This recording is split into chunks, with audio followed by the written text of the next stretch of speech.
பொதுமக்கள் பாதுகாப்பு அமைச்சர் ஆனந்த விஜயபாலனுடைய பதவி தொடர்பான ஒரு தீர்ப்பை நீதிமன்றம் அறிவிச்சிருக்கு. வாக்குமூலம் வழங்குவதற்காக சென்று வருவது வழக்கமாகியே வந்திருக்கின்றது. ஆகவே நீதிமன்றம் இந்த தீர்ப்பை இந்த கோடபாய ராஜபக்ச தொடர்பாக பிறப்பித்திருக்கின்றது. அதாவது ஏற்கனவே விமல் ரத்நாயக்க சபாநாயகர் உடனடியாக இதற்கு எதிராக நடவடிக்கை எடுக்கணும் என்று சொல்லியிருப்பார். அந்த அவனுக்கு இடம் கொடுக்க சொல்லி சிறுதொழில் அவன் ஒரு சிறாய் வேலை செய்கிறவனை கூட்டிக் கொண்டு அறையக்க வச்சு பேர் அடிக்க போய் அவனுக்கு இடம் கொடுக்கணும், உனக்கு போல காசு வேண்டித்தாரன். யோசிச்சு பாருங்க, தமிழ் அரசியல்வாதிகளே, நீங்கள் 22 நாக்க பிடிங்கி சாக வேண்டாம், இல்லாட்டி விட்டுட்டு போங்க. எப்ப என்றாலும் இந்த அரசாங்கத்தோட எதிர்த்து கழிச்சிருக்கிறீங்களோ அவங்கள்ட்ட கழுவி நக்கி தின்றனாடித்தான் இன்றைக்கு எங்களுக்கு இந்த நிலைமை. நீங்கள் அந்த நேரமே எல்லாரும் அரசாங்கத்துக்கு முட்டு கொடுக்காம எங்களுக்கு பிரச்சனையை தீர்க்கணும் சொல்லியிருந்தால் எங்களுக்கு தமிழ் பிரச்சனையும் வந்திருக்கா. பொம்பளை பிரச்சனையிலேயும் தேவையில்லாத போய் சொல்றேன், தேவையில்லாத வசனங்களையும் பாவிக்கிறேன்.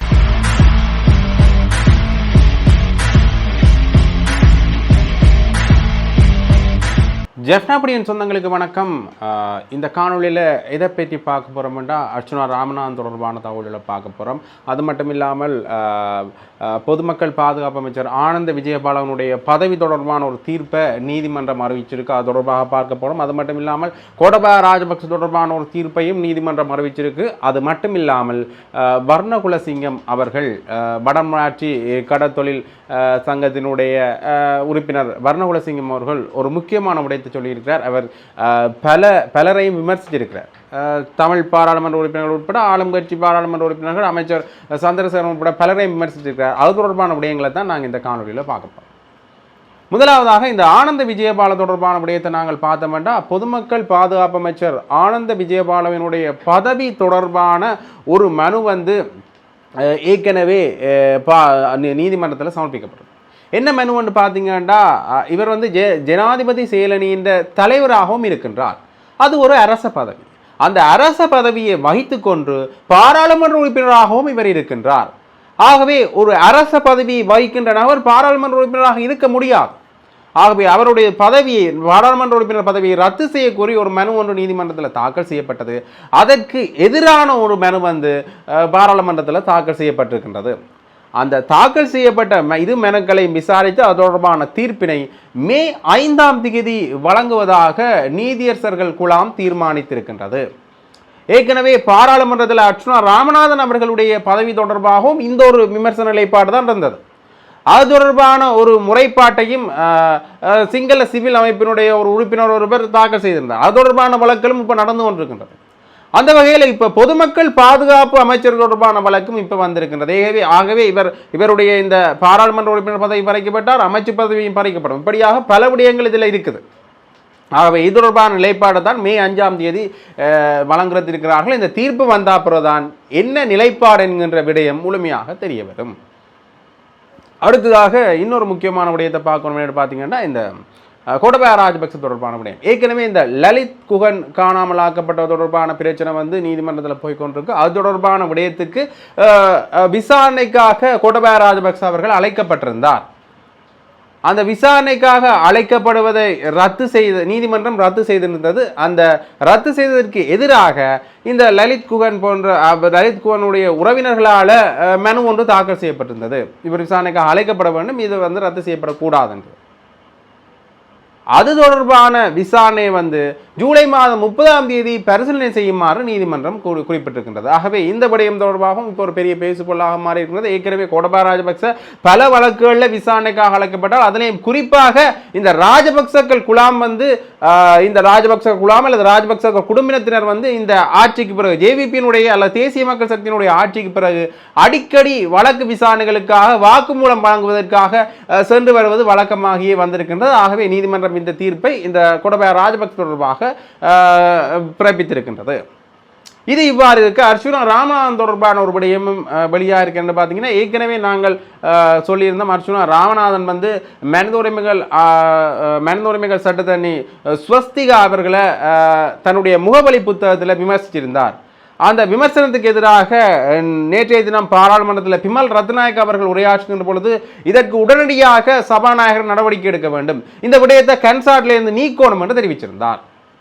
அதற்கு பாராளுமன்ற உறுப்பினர் ராமநாதன் அர்ச்சுனா அவர்கள் அதாவது அவர் உள்ளூராட்சி மன்றத்துக்கான கட்டுப்பணத்தை கட்டிட்டு வந்த பிறகு ஒரு சிறிய ஊடகங்களை சந்தித்து ஒரு சிறிய சந்திப்பு ஒன்று வைத்திருந்தார். அந்த சந்திப்பில் அவர் என்ன விடயத்தை சொல்லியிருந்தார் என்று பார்த்தீங்கன்னா, உண்மையிலேயே நான் அவரை முகவலி புத்தகத்தில் தான் விமர்சிச்சேன். அவரை பாராளுமன்றத்தில் நான் எந்த ஒரு இடத்துலையும் விமர்சிக்க இல்லை. ஆனால் பிமல் ரத்நாயக் அவர்கள் கன்சார்ட்லேருந்து இதை நீக்கணும் என்று சொல்லியிருக்கார். முகவலி புத்தகத்தில் கழிச்சதை கன்சார்ட்லேருந்து நீக்க முடியாது. ஆகவே அவர் வேறொருவர் ஸ்வஸ்திகாவை பற்றி கழித்திருந்தால் அதைத்தான் கன்சார்ட்லேருந்து நீக்குமாறு சொன்னாரோ என்று தெரியவில்லை என்கின்ற பொருள்பட அர்ஜுனா ராமநாதன் அவர்கள் பேசியிருந்தார். ஆகவே அது தொடர்பாக இப்போ என்ன நியூஸ் வந்திருக்கின்றா, நலிந்த ஜெயதிஸ் அவர்கள் அமைச்சரவை தீர்மானங்களை அறிவிக்கும் வாராந்த ஊடக சந்திப்பில் வந்து ஒரு புது விடயத்தை சொல்லியிருக்காரு. பார்த்தீங்கன்னா, சபாநாயகர் இதற்கு எதிரான நடவடிக்கையை எடுப்பார் என்று நாங்கள் நம்புகின்றோம் என்று சொல்லியிருக்கின்றார். அதாவது ஏற்கனவே பிமல் ரத்நாயக்க சபாநாயகர் உடனடியாக இதற்கு எதிரான நடவடிக்கை எடுக்கணும் என்று சொல்லியிருப்பார். அது மட்டும் இல்லாமல் கேன்சார்லேருந்து நீக்கணும் என்று சொல்லியிருப்பார். அப்போ இது தொடர்பாக பாராளுமன்ற உறுப்பினர் அர்ஜுனா ராமநாதன் சொல்லிக்க அவர் என்ன விடயத்தை சொன்னார்னு பார்த்தீங்கன்னா, கேன்சார்லேருந்து நீக்கணும் என்றது தான் சபாநாயகர் எதிரான நடவடிக்கையாக பேசுகின்றார் என்று சொல்லியிருப்பார். இப்போ நலிந்த ஜெயதிஸ் அவர்கள் பேசுகின்ற பொழுது சபாநாயகர் இதற்கு எதிராக நடவடிக்கை எடுப்பார்னு நாங்கள் நம்புகின்றோம் என்று சொல்லியிருக்கிறார். ஆகவே எல்லா இடங்களிலையும் பார்க்க அர்ஜுனா ராமநாதனுக்கு ஒரு முட்டு மோதலான நிலைமை தான் காணப்படுகின்றது. ஏனென்று பார்த்தீங்கன்னா, ஒரு குறிப்பிட்ட காலத்துக்கு இவர் பாராளுமன்ற உரைகளை சரியான முறையில் ஆற்றுறதும் பிறகு விமர்சனத்துக்கு உள்ளாரதும் வந்து வளமையாகவே இருக்கின்றது. ஆகவே இப்போ இவருக்கு ஒரு இக்கட்டான சூழ்நிலை வந்திருக்கிறது. ஒன்று வந்து இந்த ஸ்வஸ்திகா தொடர்பான விடயம், அது ஒரு பக்கம் இருக்கட்டும். இந்த இரண்டாவது வந்து இந்த முஸ்லீம்கள் தொடர்பாக ஒரு விமர்சனத்தையும் அவர் முன்வைத்திருந்தார். அது தொடர்பாக கிஸ்புல்லாவிலேருந்து மெரிக்கார்லேருந்து தொடர்ந்து முஸ்லீம் பாராளுமன்ற உறுப்பினர்கள் இவரை விமர்சித்த வண்ணமே இருக்கணும். இந்த கருத்துக்கு பிறகு என்ன கருத்து ஏற்கனவே நாங்கள் எங்களுடைய காணொலியில் சொல்லியிருக்கோம். என்ன பார்த்தீங்கன்னா, இந்த சிறுவர் விவாகத்தை ஊக்குவிக்கிற மாதிரியான பல விடயங்கள் முஸ்லீம் சமூகத்திலே இருக்குது. இது சட்டத்துக்கு முரணானது என்ற பொருள்பட அவர் பேசியிருந்தார். ஆகவே அதற்கான எதிர்ப்பிலைகள் அதிகரித்து வந்தன. அது தொடர்பாக அர்ஜுனா ராமநாதன் அவர்களும் தன்னுடைய மீள் பதில்களை வழங்கியே இருந்தார். ஆகவே இது ஒரு பெரிய நீட்சியாகவே சென்றிருந்தது. இப்போ கூட அது தொடர்பான பேசுபவர்கள் இருக்கின்றன. ஆக அர்ஜுனா ராமநாதனுக்கு இப்போ இந்த இரண்டு விடயங்களுமே ஒரு சிக்கலாக மாறியிருக்கிறது. அடுத்ததாக இன்னொரு முக்கியமான விடயத்தை நாங்கள் பார்க்கணும் என்று பார்த்தீங்கன்னா, வடமராட்சியினுடைய கடத்தொழில் சங்கத்தின் உறுப்பினர் வந்து ஒரு விடயத்தை குறிப்பிட்டிருக்கிறார். அதை வந்து புதிய மீனவ சட்டம் ஒன்றை கொண்டு இருக்கிறார். இந்த மீனவ சட்டம் வந்து ஏற்கனவே முன்னாள் கடத்தொழில் அமைச்சருக்கே கொண்டு வரப்பட்ட சட்டம். இது ஆளுங்கட்சியாலே நிராகரிக்கப்பட்ட சட்டம்.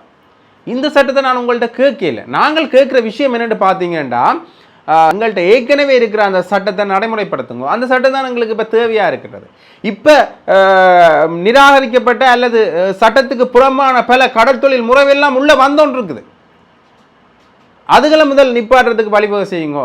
இதை செய்யாமல் நாங்கள் இதை கேட்கலையே என்று, நாங்கள் கேட்காத விடயங்கள் எல்லாம் நீங்கள் நிறைவேற்றுகின்றீர்கள் என்று இப்போ கடற்தொழில் அமைச்சராக இருக்கிற சந்திரசேகரன் அவர்களையும் விமர்சித்து சொல்லியிருந்தார். அது மட்டும் இல்லாமல் இவரை மட்டும் விட்டு வைக்கல. இவரை மட்டும் இல்லாமல் தமிழ் பாராளுமன்ற உறுப்பினராக இருக்கின்ற பலரையும், சுமந்திரன் உட்பட பலரையும் விமர்சித்திருந்தார். குறிப்பாக இந்த போர்க்குற்ற விசாரணைகளை பற்றி பேசுகின்ற பொழுது அரசாங்கத்துக்கு சார்பான பல விடயங்களையும் எங்களோட தமிழ் பாராளுமன்ற உறுப்பினர்கள் பல காலப்பகுதிகளையும் முன்னெடுத்தார்கள் என்ற விமர்சனத்தை முன்வைத்திருந்தார். ஆகவே இவருடைய இந்த ஊடக சந்திப்பு வந்து ஒரு பெரிய காரசாரமான விடய பொருளாகவே அமைந்திருக்கின்றது. அந்த ஊடக சந்திப்பை நான் அதை நினைக்கிறேன், பார்த்துக்கொள்ளும். இன்றைக்கு எங்கள் இந்த கடலை நாங்கள் இன்றைக்கு இப்போ எத்தனையோ வருஷம் முடிச்சு கத்தி கொண்டிருக்கிறோம். இன்றைக்கு நாங்கள் யுத்தம் முடிஞ்ச காலத்திலேருந்து கத்தி கொண்டிருக்கிறோம். கடல் அழியுது, கடல் அழியுது, கடல் அழியுது, கடல் வளர்த்தாலே அழிஞ்சு இன்றைக்கு நாங்கள் கடத்தொழில் மக்கள் உழைச்சி சாப்பிட வழியில்லைன்னு கத்தி அண்டையிலிருந்து இன்றைய வரையும் வார கடத்தொழில் அமைச்சர் மேலே எல்லாரும் தங்களது சுயநலத்துக்காக வேலை செய்கிறாங்களே தவிர கடல் வளத்தை பாதுகாக்கணும், கடல் வளத்தை பாதுகாத்து மீனவற்ற வாழ்வாதாரத்தை காப்பாற்ற வேண்டிய எந்த எண்ணமே கிடையாது. அவங்க தாங்கள் வராங்க, அங்கே அவரோட கதைக்கிறாங்க, இவரோட கதைக்கிறாங்க, தாங்கள் தங்களோட பொக்கெட்டில் நிரப்புறாங்க, கோடி கோடியாக பணத்தை வேண்டியும் நிரப்புறாங்க. இதுதான் இங்கே நடந்து கொண்டு இருக்கிறது. அப்போ இப்போ புதுசாக வந்த அமைச்சருக்கும் இன்னும் ஒன்றுமே விளங்குதில்லை. கடலண்டா என்னண்டே விளங்குதில்லை. கடலண்டா ஆனாவே தெரியல. ஆனால் ஏதோ எல்லாம் கழிச்சு கொண்டு தெரிகிறேன். இப்போ நாங்கள் சந்தித்த இவரோட கடத்தொழில் அமைச்சராக வந்த உடனே நாங்கள்லாம் யாழ்ப்பாணம் வந்து முதலாக சந்திச்சு வீரசிங்கம் கோயிலில் வந்து சந்தித்து நாங்கள் இவரோட கதைச்சி இவருக்குரிய மகஜர் எல்லாம் கொடுத்துறாங்க. இன்றைக்கு அதுக்கு எந்த விதமான நடவடிக்கையும் இல்லை, எந்த விதமான பதிலும் இல்லை. 4 மாவட்டம் வந்து சேர்ந்து கொடுத்துறாங்க. எங்களுக்கு இந்த கடலில் இப்படி பிரச்சனை இருக்குது, எல்லாத்தையும் பாதுகாக்கணும், இதை நடவடிக்கை எடுக்கணும், தடை செய்யப்பட்ட தொழில் எல்லாத்தையும் நிப்பாட்டி எங்கள் இந்த மக்கள் சந்தோஷமாக தொழில் செய்யணும்னு சொல்லி நாங்கள் 4 மாவட்டமும் சேர்ந்து இப்போ யாழ்ப்பாணம், மன்னார், கிளிநொச்சி, முல்லைத்தீவு 4 மாவட்டம் சேர்ந்து மகஜனும் கொடுத்துறாங்க. எல்லாரும் கதைச்சு எங்களது கருத்துரை சொல்லி மகஜனும் கொடுத்துறாங்க. அதை பற்றி இன்றைய வரையும் எந்த விதமான கதையும் இல்லை, ஒரு சிந்தனையும் இல்லை. அது புதுசாக ஒரு சட்டம் கொடுத்துருக்காரு. அது ஏற்கனவே இந்த சட்டம் முன்னாள் கடத்தொழில் அமைச்சரால் கொண்டு வரப்பட்டு கோட்டை பார்லிமெண்ட்டில் அமைச்சர் மன்றத்தில் போட்டு அமைச்சரால் அந்த ஆளுங்கட்சி என்ன அமைச்சர்களாலேயே அது நிராகரிக்கப்பட்டது. நிராகரிக்கப்பட்ட ஒரு சட்டத்தை பிறகு தூசி தட்டி எழுப்பியிருக்கிறார். நாங்கள் தான் சொல்கிறோம், எங்களுக்கு அந்த இந்த சட்டம் மட்டும் தேவையில்லையே. கடத்தொழில் நீரியல் துறையால் 96ஆம் ஆண்டு உருவாக்கப்பட்ட சட்டம் 2ஆம் இலக்க சட்டத்தை நடைமுறைப்படுத்த சொல்லி இன்றைக்கு திருப்பி கடலில் சுருக்கு வேலை, லைட்டு கடலில் பார்க்க முடியல, கண்டபடி குளதல்றாங்க. இந்தியாவில் உள்ளூர் நிலவப்பட முழுக்க உள்ளூர் நிலவப்பட நாசம் செய்து கொண்டிருக்காங்க. அதுக்குரிய தடை செய்யப்பட்டதோட நிப்பாட்டு மட்டும் சொல்லி கத்துறோம். அதுக்குரிய நடவடிக்கை ஒரு தரம் எடுக்கிறாங்க. இல்லை ஒரு நீரியல் துறை இருக்கிறாங்க, கேவலம் கட்ட ஒரு நீரியல் துறை ஒரு கடிதம் அனுப்பினாங்க, அந்த தொழில் தடை இந்த தொழில் தடை 14 தொழில் தடையண்டு. என்ன தொழிலை செய்து என்ன தடை செய்து விட்டவங்க? எந்த தொழிலை தடை செய்தவங்க? தாங்கள் சட்டவிரோதமான தொழிலை தாங்கள் அனுமதித்துக் கொண்டு தாங்கள் லஞ்சம் கோடியா லஞ்சங்களை வேண்டிக் கொண்டு பிறகு பார்த்தால் அது தடை இது தடைன்றாங்க. இப்போ இன்றைக்கு உள்ளூர் நிலவப்படகு இன்றைக்கு உண்மையின்படி ஒப்போ தடை செய்யப்பட்டிய தொழில். அது ஒரு முட்டாள் சுமந்திரனால வந்த வேலை. ஏனென்று சொன்னால் பார்லிமெண்ட்டில் நிறைவேற்றப்பட்ட சட்டத்தை வந்து திருப்பி மாற்றி அவைக்கு ஒரு இடம் ஒன்று ஒதுக்கி அவைக்கு ஒரு தொழிற்செயலுக்கு கொடுப்போம்னு சொல்லி ஒரு முட்டாள் சுமந்திரனால இந்த பிரச்சனையும் வந்தது. அதை மற்ற வார கடத்தொழில் அமைச்சர்கள்லாம் தங்களுக்கு சாதகமாக பயன்படுத்துகிறாங்க. ஆனால் தெரிஞ்ச கடத்தொழில் அமைச்சரும் அப்படித்தான், ஒன்றும் தெரியாத கடத்தொழில் அமைச்சரும் அப்படித்தான் அதை பயன்படுத்துகிறாங்க. திருப்பி இப்போ புதிய சட்டம் நிராகரிக்கப்பட்ட சட்டத்தை பிறகு திருப்பி தூசுகிறார். நாங்கள் எங்களுக்கு இதில் எந்த விதமான வெறும் ஆட்சேபனையும் எங்களுக்கு இந்த சட்டத்தை உடனடியாக நடைமுறைப்படுத்துறதுக்கு நாங்கள் விரும்பவில்லை, எங்களுக்கு தேவையில்லை. இது இலங்கையிலேயே எல்லா கடத்தொழில் மக்களாலேயும் நிராகரிக்கப்பட்டது. சரியான சட்டம் என்று சொல்லியிருந்தால் இவர் சட்டத்தின் நகல்கள் வந்து எல்லா சங்கங்களுக்கும் கொடுக்கப்பட்டிருக்கணும். இது புதுசாக வந்து சட்டம், இந்த சட்டத்தை பாருங்கோ, சரியோ புள்ளியோ பிழை இருந்தால் திருத்துவோம், சரி என்றால் இதை நடைமுறைப்படுத்துவோம் என்று அப்படி சகல சங்கங்கள் இலங்கையில் இருக்கிற கடத்தொழில் சகல சங்கங்களுக்கும் அதை கொடுக்கப்பட்டிருக்கணும். ஒன்றும் கொடுக்காமல் அதை பற்றி கதைக்காமல் பிறகு அந்த சட்டத்தை நடைமுறைப்படுத்த போறோம்னு சொல்லி பார்லிமெண்ட்லேயும் அங்கேயும் கதைச்சு கொண்டிருக்கிறேன். இதை நாங்கள் முற்று முழுதாக நாங்கள் இதை மறுக்கிறோம், நிராகரிக்கிறோம். இந்த சட்டத்தை நடைமுறைப்படுத்த தேவையில்லை. நீங்கள் ஏற்கனவே 96ஆம் ஆண்டு கடத்தொழில் நீரியல் துறையால் உருவாக்கப்பட்ட சட்டம் 96ஆம் ஆண்டு 2ஆம் இலக்க சட்டத்தை நடைமுறைப்படுத்துக்கும். அதை நடைமுறைப்படுத்தினால் இந்த கடத்தொழில் மக்கள் சந்தோஷமாக நிம்மதியாக வாழுவோம். அட்டப்பண்ணை தொடர்பாக இல்லை, எல்லா பிரச்சனையும் வந்து ஆளுநரோட கதைச்சுறாங்க. NPP ஆளுநரோட கதைச்சுறாங்க. ஆளுநர் வேதநாயக ஐயாவோட கதைச்சு அவர் உடனடியாக 1 மாதத்துக்கு இல்லை தானே கடத்தொழில் அமைச்சரோட கதைச்சு உங்களுக்கு ஒரு முடிவு சொல்கிறேன், இல்லாட்டி நாங்கள் திருப்பியும் அவரையை பற்றி சந்திச்சு ஒரு முடிவு காணுவோம்னு சொல்லி ஒரு முடிவு ஒன்று எடுத்தாங்க. இன்றைய வரையும் அதுக்கு எந்த விதமான பதிலும் இல்லை. எல்லாரும் எங்களை கூப்பிட்டு கதைக்கிறாங்களே தவிர ஆனால் எங்களுக்குரிய பதிலும் இல்லை, தீர்வும் இல்லை, அதோடையே விட்டுடுறாங்க. அவன் இன்றைக்கு திருப்பி அதில் ஒரு கடத்தொழில் அமைப்பையும் கூப்பிடாமல் அவன் அதிகாரிமார் உட்பட ஆளுநரோட சேர்ந்து கதைச்சு கடலட்டை பண்ண கொடுக்குறாங்க. கடலட்டை பண்ண கொடுக்குறாங்க நீங்களார் அங்கே உள்ள முதல் அங்கே சங்கம் அனுமதிக்கணும்.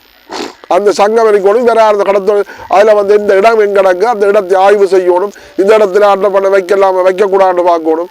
நீங்கள் அதை விட்டுட்டு அந்த அவனுக்கு இடம் கொடுக்க சொல்லி சிறுதொழில் அவன் ஒரு சிறகு வேலை செய்கிறவனை கூட்டிக் கொண்டு அறையைக்கு வச்சு பெருட்டி அடிக்க போய் அவனுக்கு இடம் கொடுக்கணும், உனக்கு போல காசு வேண்டித்தாரன் ரெண்டு பெருட்டி கூத்தாடி நீங்கள் லஞ்சங்களை வேண்டி உங்களது பையில ரப்பராக போயிடும். நீங்கள் அங்கே ஒன்றும் கிளிக்க தேவையில்லை.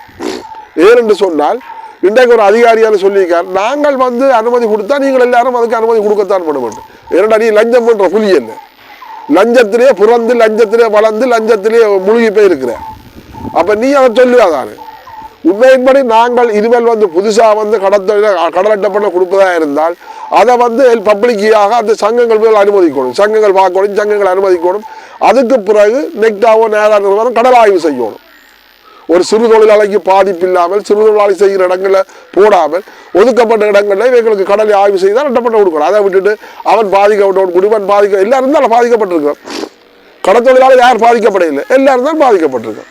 அதை விட்டுட்டு தேவையில்லாத வேலையில் நீங்கள் பார்த்துட்டு இருக்காங்க. இன்றைக்கு தடை செய்யப்பட்ட தொழில் மக்கள் செத்து கொண்டிருக்கிறோம், அதில் பற்றி கதைக்கிறதுக்கு ஆக்கள் இல்லை. இன்றைக்கு இந்தியாவோட இழுவப்படை எல்லாம் தாண்டாமல் மறைக்கிறதுக்கு அதில் பற்றி கதைக்கிறதுக்கு ஆக்கள் இல்லை. அங்கே வந்து கூடி எல்லாரும் கூடி அவர் எல்லாரும் வந்தவன் அதே கூட்டத்தில் எங்களே கூப்பிட்டுக்கலாமே இல்லை, அதே கூட்டத்தில் எங்களே கூப்பிடுறதா தெரிஞ்சிருக்கும். எல்லா அதிகாரிகளும் வந்திருக்கேங்க எங்களை கடத்தொழில் அமைப்பட்டு சொல்லி எங்களே கூப்பிடுறதா தெரிஞ்சிருக்கும். அது எப்படி நடந்திருக்கும்னு சொல்லி அதை விட்டுட்டு தேவையில்லாத வீடியோவில் பார்க்காங்க. முதல் வந்து அந்த சங்கங்களை போட கலைச்சு சங்கம் அனுமதிக்கணும். சங்கம் அனுமதிச்சா அப்புறம் தான் அதுக்கு அப்புறம் மெட்ட நடவடிக்கை எடுக்கணும், ஆய்வு செய்கிற நடவடிக்கைகளை. அதை விட்டுட்டு தேவையில்லாத பார்க்கணும். அதே மாதிரி தான் இன்றைக்கு எங்கள் இந்த தமிழ் தேசியம் எல்லாம் போய்கொண்டிருக்கு. என்னென்னு சொன்னால் இன்றைக்கு அமெரிக்காவில் ஒரு ஊடகவியலாளர் ரணில் விக்ரமசிங்கா கேட்ட கேள்விகளுக்கு ரணில் விக்ரமசிங்கா என்ன பதில் சொன்னார்ன்னு உலகம் எல்லாத்துக்கும் தெரியும். அவங்களுக்கு நீங்கள் இன்றைக்கு யுத்தம் முடிஞ்சு எவன் ஜனாதிபதியாக மாறணும் அவனுக்கு தான் எங்களுடைய அரசாங்கம் எங்களுக்கு தமிழ் அரசியல்வாதிலாம் முட்டு கொடுக்குறீங்க.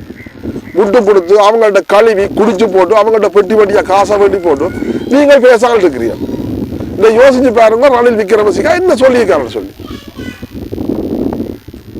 அவன் இன்றைக்கு நாங்கள் கொத்தா மக்களை இழந்து இவ்வளவு போராளிகளை இழந்து இன்றைக்கு எத்தனையோ பிள்ளைகள் காணாமலாக்கப்பட்டு அதுக்கு ஒரு முடியும் இல்லை. நீங்கள் வார அரசாங்கத்துக்கு முட்டு கொடுக்குறீங்க, கழுவி குடிச்சு போட்டு நக்கி கொண்டு இருக்கிறீங்க. இதுதான் உங்களது வேலை. யோசிச்சு பாருங்க, தமிழ் அரசியல்வாதிகளே நீங்கள் 21 நாக்க பிடிங்கி சாக வேண்டாம், இல்லாட்டி விட்டுட்டு போங்க. எப்ப என்றாலும் இந்த அரசாங்கத்தோட எதிர்த்து கதைச்சிருக்கிறீங்களோ எங்களுக்கு மக்களுக்காக எல்லாரும் அப்படி இல்லாட்டி நடுநிலை வாய்ப்பியல் ஆதரிச்சும் வாக்களிக்க மாட்டீர்கள், இல்லையாட்டி எதிர்த்தும் வாக்களிக்க மாட்டீர்கள். நடுநிலை நல்ல பிள்ளை வேணும், நாங்கள் நடுநிலை வாய்ப்பிதான். ஏன் அப்படி நடுநிலை வாக்கணும்? பிள்ளையாண்டா எதிர்த்து வாக்களிக்க வேண்டியாரு. இப்போ போன பட்ஜெட்டை பாருங்க, ரெண்டாம் மாசிப்பில் வந்து தமிழ் தேசிய கூட்டமைப்பு தமிழ் எம்பிமார் எல்லாரும் நடுநிலை வகுத்திருக்கிறேன். அதே மாதிரி தான் எங்கள் இந்த ஊசி டாக்டர் அர்ஜுனா அவர்களும் நடுநிலை வகுத்திருக்கிறேன். அதை எதிர்த்து அவர் வாக்களிக்கல, எதிர்த்து வாக்களிக்காமல் விட்டுட்டு பிச்சை போடுறதை பற்றி கதைச்சரி. நீ பிச்சை போடுறதை பற்றி கதைச்சரி அதை நாங்கள் வரவேற்றுறாங்க. அவன் அதை எதிர்த்தேன் வாக்களிக்கல. அந்த சட்டத்தை அந்த ரெண்டாம் மாசிப்பு பட்ஜெட்டு 2ஆம் மாசிப்பில் வந்து அதே எதிர்த்து வாக்களிக்கல, நடுநிலை வகுத்தறி. அப்போ அதனால் எங்களுக்கு முன்னுள்ள சந்தேகம் வருது. நீ கதைக்கிற பார்லிமெண்ட்ல கதைக்கிற நல்லா கதைக்கிற, அதை நாங்கள் வரவேற்கிறோம், நல்லா வரவேற்கிறோம், உங்களுக்கு சந்தோஷம். நான் போன உணவியல் மாநாட்டிலே நான் சொன்னேன். அப்போ அதுக்கு 2ஆம் மாசிப்புக்கு என்ன காரணத்துக்கு ஒரு நடுநிலை வகுத்தறிங்கள். ஏன்னா அதை எதிர்த்து வாக்களிச்சு போட்டு நீ பிச்சை ஒரு பேர் கதைச்சிருந்தால் என்ன நான் உங்களை வரவேற்றிருப்பேன்.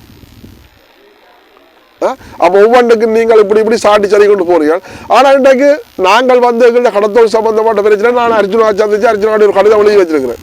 எங்களோட கடத்தொழில் சம்பந்தமான முறையில் ஆரம்பத்திலேருந்து இப்போ இன்றைய வரையும் அதை நாங்கள் கொடுத்து பார்லிமெண்ட்ல கதைக்க சொல்றது தான் நான் இருக்கிறேன். அது நல்லதோ கெட்டதோ இன்றைக்கு எங்களுக்கு அவர் நடுநிலை வகுத்தாரோ அல்லது நடுநிலை வகுக்கல அது வேற பிரச்சனை. அது அவருக்கு என்ன நிலைமை வந்தவர் அது 2ஆம் மாசிப்பு பட்ஜெட்டுக்கு 2ஆம் மாசிப்பில் வந்து நடுநிலை வகுத்தாருன்னு எங்களுக்கு தெரியாது.